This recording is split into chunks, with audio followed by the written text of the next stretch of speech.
Hello there, my name is Nicholas Brumfield, and I would like to welcome you to the Nick in Jordan video series.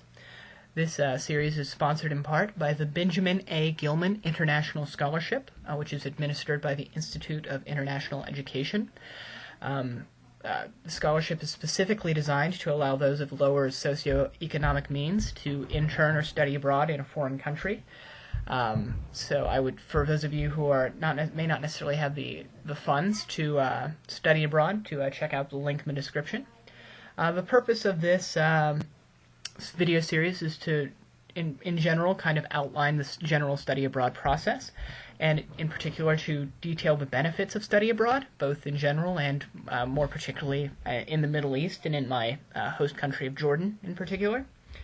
This is the second video in the series, why you should study abroad. So in this video, we're just kind of going to detail the general career and personal benefits that come from study abroad in general, regardless of your destination. And yeah, so we're just going to do that. This is me sitting on the Cairo Citadel with the Cairo cityscape in Cairo, Egypt in the background. It's just one of the many cool places I got to go while studying abroad, and perhaps you'll be able to as well. So perhaps, like, one of the more common reasons people want to study abroad is because they want to travel the world. In my particular case, the only time I'd left the country before I went to go live in Jordan was as a week-long choir trip to Canada in high school, which, while interesting, I really didn't count that as a international travel. No offense to Canadians, you guys are your own country, but it's very similar to the United States and vice versa. So there really is no better way to travel intelligently, in my opinion. Being able to assimilate other culture and its customs into your own worldview, in my opinion, makes for a much more richer and rewarding experience than doing the typical touristy thing and going around an entire country or maybe even an entire region, just a week or two, and seeing the sights and stuff. Not that there's anything wrong with that way of traveling. I understand that a lot of people don't have the money or time to be able to stay in another country for an extended period of time. But in my opinion, I got a whole lot more out of it by being able to live in another country for 3 or 4 months and to just interact with it on a daily experience. So yeah, really there is no better way to do this than to just live in a country and perhaps to live there whilst studying abroad.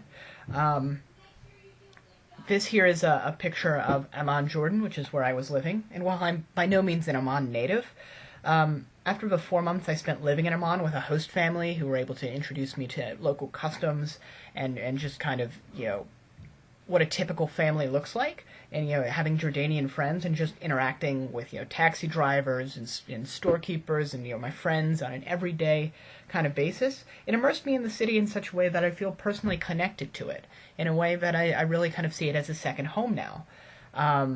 I really find this connection meaningful, and I really want to go back, and I'm trying as hard as possible to go back right now. But yeah, like I just feel like that's a really cool experience to travel the world and to be able to find a place that you feel connected to in a really meaningful and intimate way. So for those of you not interested in studying abroad in the Middle East, I had a friend who went to London and stayed for she was there, I think, about the same time that I was in Jordan. And she similarly has this very strong kind of connection to the city, and she was able to get so much out of it. We often think of England as very similar to the United States, and it's true that they do speak English, but she was able to get so much more from the culture that she wouldn't have necessarily gotten from her American experience by living there for an extended period of time. And she's looking to, she wants to go back and live there, and it's a very sincere kind of connection that you don't necessarily get in traveling in other ways. So an added benefit to studying abroad in another country rather than just going there and living there by yourself is that oftentimes your program will provide opportunities to engage with the culture and encourage extra involvement with it, which is very helpful when you're when you're living in another culture, you often go through culture shock, and you kind of retreat to your own kind of personal bubble in an attempt to, like, remain sane. So it's very helpful when you need a little extra push out the door to experience things. So in my particular experience, my program CIEE, they arranged for us to have language partners. They arranged for us, if we were interested, to have host families, which was one of probably the best part of the experience for me, was being able to live in a Jordanian family, or they were actually Palestinian, but and just kind of feel what everyday life is like.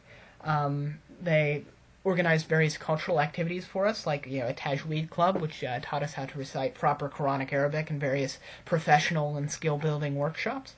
For those of you interested in traveling, perhaps more interestingly, they took us on fully planned and paid-for trips to Jerash, this is a picture here. Definitely look it up. It's this completely intact city in northern Jordan. It's Roman ruins and stuff like that. It's really interesting. They took us to Qais, and the baptism site where Jesus is said to have been baptized. Mount Nebo, where it is said that Moses died. Petra, the rose-colored city, often associated with Indiana Jones in The Last Crusade and the American psyche. Wadi Rum, where we got to ride camels. So if you're not necessarily interested in organizing things by yourself and taking the initiative and getting everything together, a study abroad program is a really great way to have other people who are very knowledgeable about the environment and know how to keep you safe and show you very interesting things to do it for you.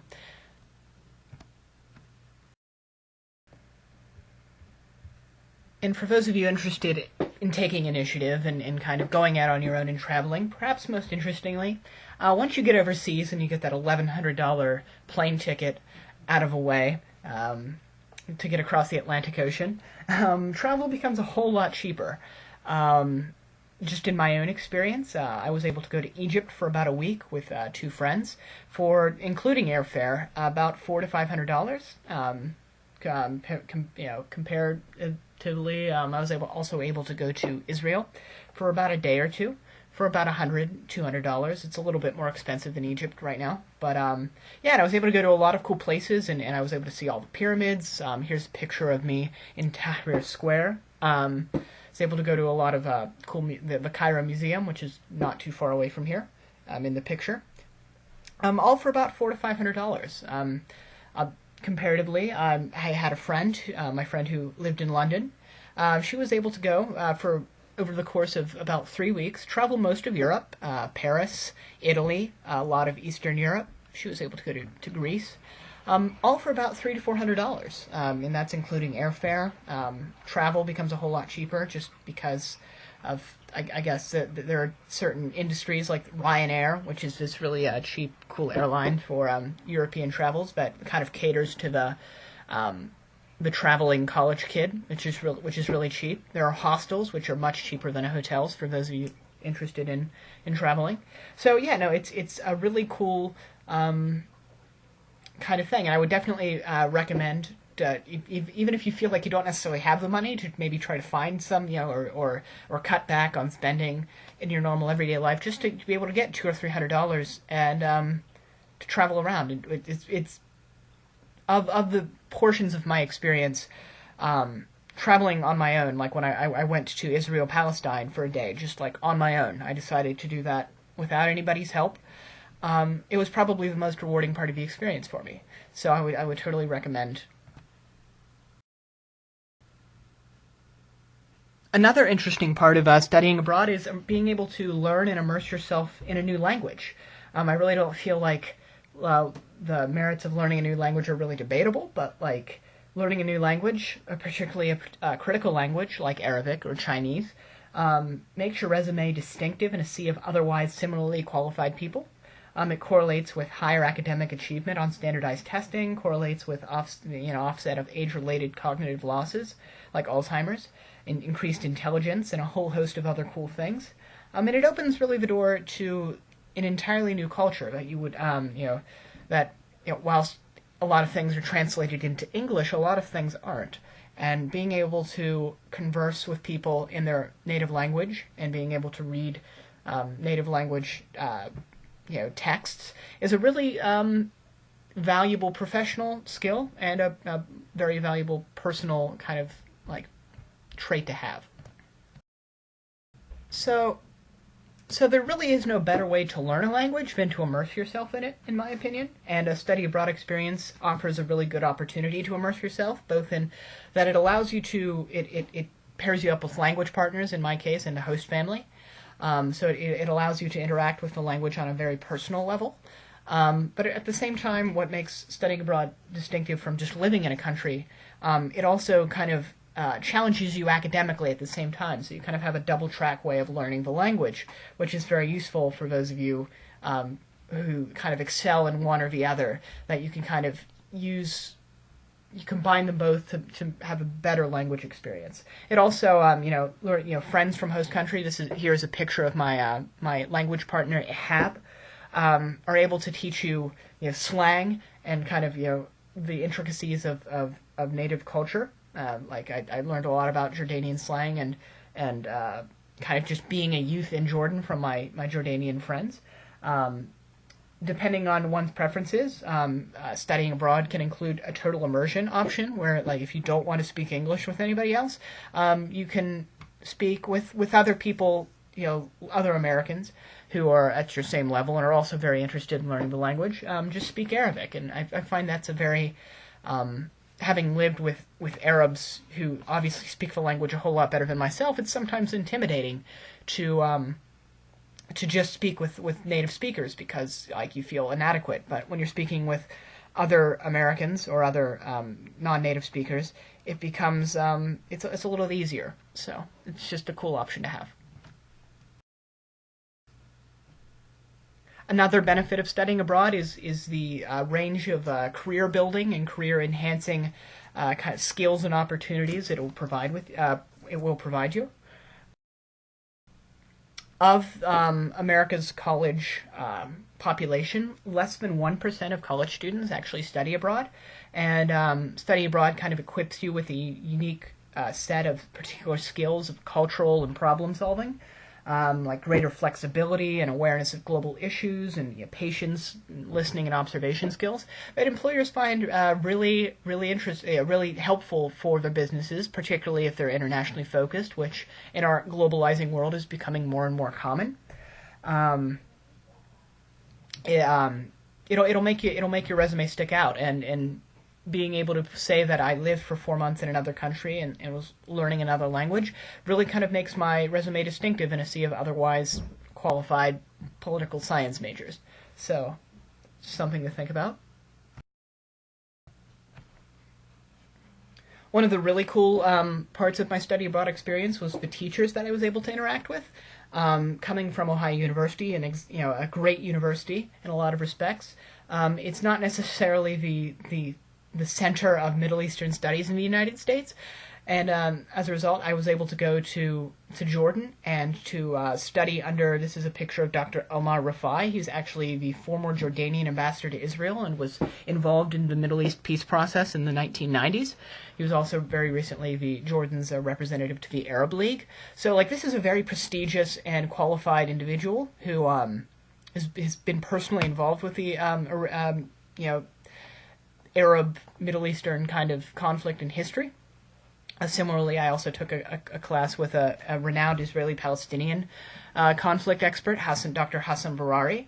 So I was able to kind of, for someone like myself who wouldn't necessarily be able to be exposed to these very prestigious and preeminent individuals, for the cost of about a regular college semester at my home university, Ohio University, I was able to be paired with the best minds in my desired field, which is kind of the Arab world and Arab region. So that's probably one of the coolest aspects of studying abroad for me.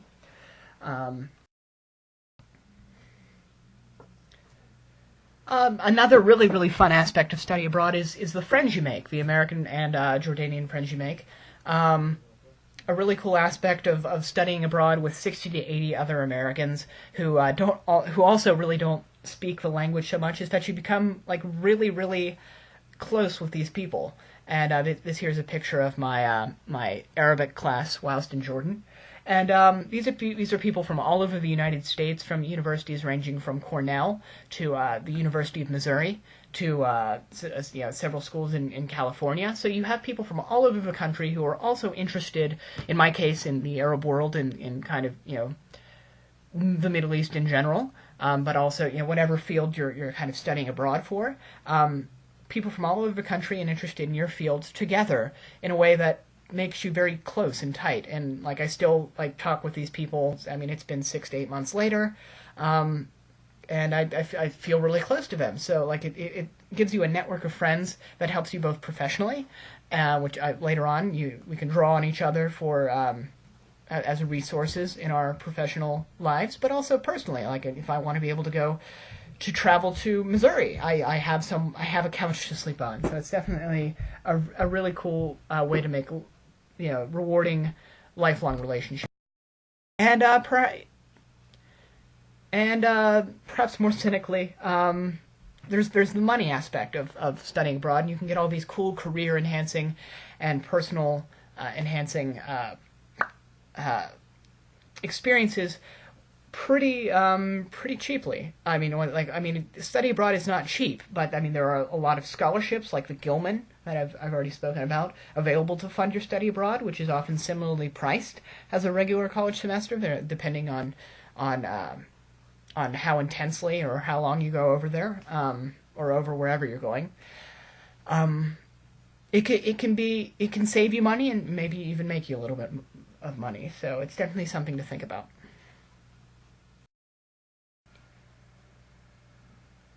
And then there's the personal growth aspects of studying abroad, as represented here by Abraham Maslow's hierarchy of needs. Being out of your comfort zone and in new environments will teach you new, adapting and problem-solving techniques, which will in turn increase your confidence and self-esteem, which can manifest itself in dramatic ways. As basically in the airport before going to Jordan, I was 150, 160 pounds. This is a horrible picture of myself. I don't really like it. And then here's 4 months later, in Cairo. I'm 130, 135 pounds. I'm much more confident in my abilities to. Before I was kind of a nerd. I mean, I still am a nerd, but I was just much more awkward in social situations. By the end of it, I was able to go to Israel-Palestine just on my own. I arranged everything on my own.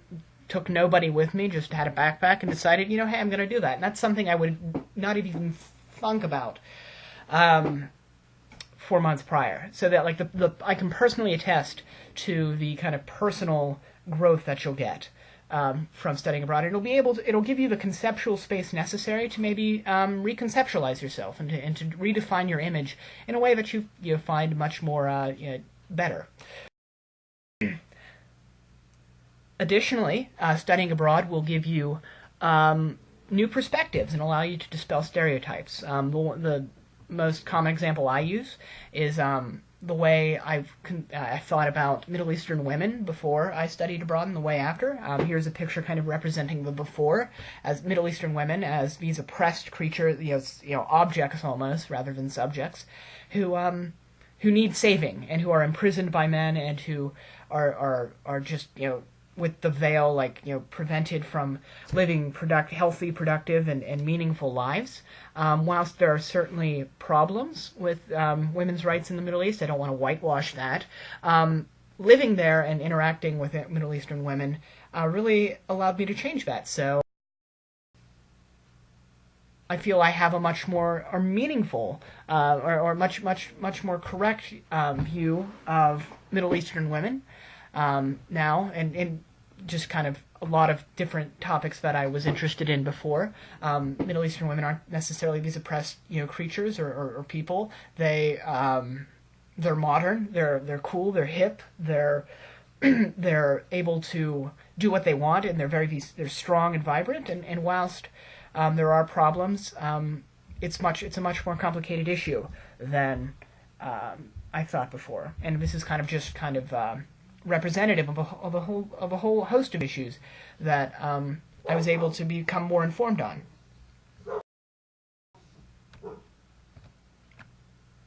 So combining these two, being able to you basically increase your conceptual space to reconceptualize yourself and becoming more confident and have a higher self-esteem and being exposed to new kind of narratives and perspectives that you don't necessarily get in the United States will inevitably cause you to re-examine your beliefs and whether that results in them becoming strengthened in your beliefs or possibly changed.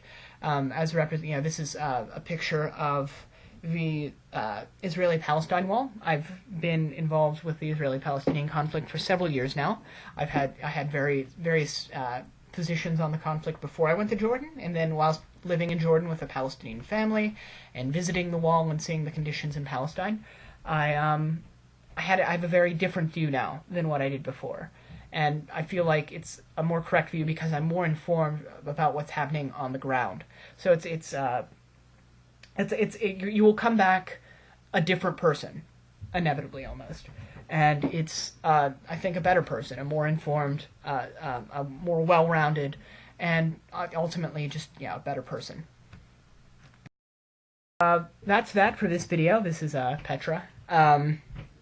I will post all the links to what things I mentioned in the description.